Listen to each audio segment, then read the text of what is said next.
context, chaos, and why this game feels massive. Alright, let's be honest straight away. Man United vs Brighton in the FA Cup should not feel like this. It shouldn't feel edgy. It shouldn't feel like a referendum on the club, but it does. United are managerless. Ruben Amorim is gone. Darren Fletcher is in caretaker in charge. And the first game of this new era summed up everything that's been wrong for months.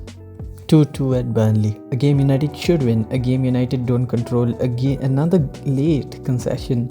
Another missed opportunity. Sesko scores twice. That's the positive. But United concede an own goal, then concede a ridiculous equaliser late on. That's now 3 consecutive Premier League draws. The first time it's happened since 2018. So no momentum, no clear tactical shift yet, and we're back in knockout football where none of that matters if you lose once.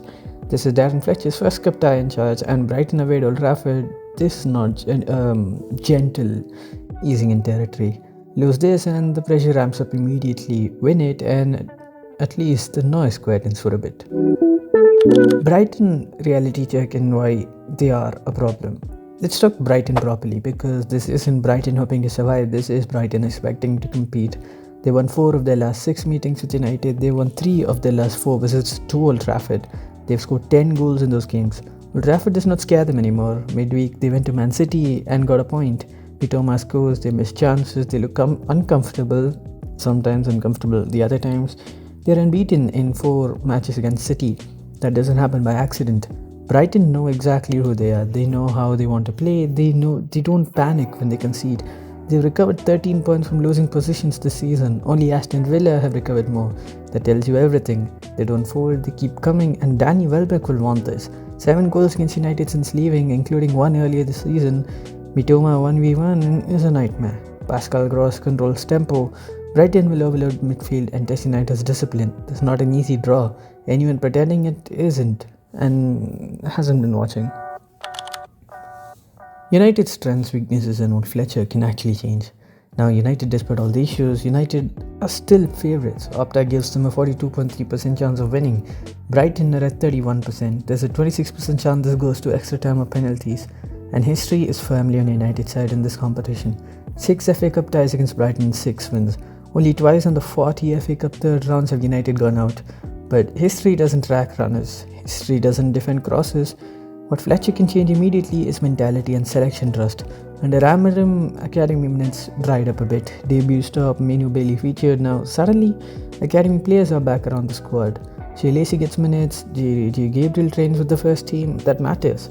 On the pitch, it's still about individuals. Sesko's coming off confidence. 2 goals away at Burnley. Bruno Fernandes leads the league in assists with 8. He's still the brain of this team. Matis Cunha looks sharper every week, and he scored in his last 4 FA Cup appearances. That's rare company, but United are short wide. Mbeumo and Ahmad are at AFCON. Creativity has to come centrally. United will score. They always seem to, but can they control the game is the real question. Now the wild card. JJ Gabriel, 15 years old, 11 goals for the under-18s, eligible for the FA Cup, not eligible for the Premier League.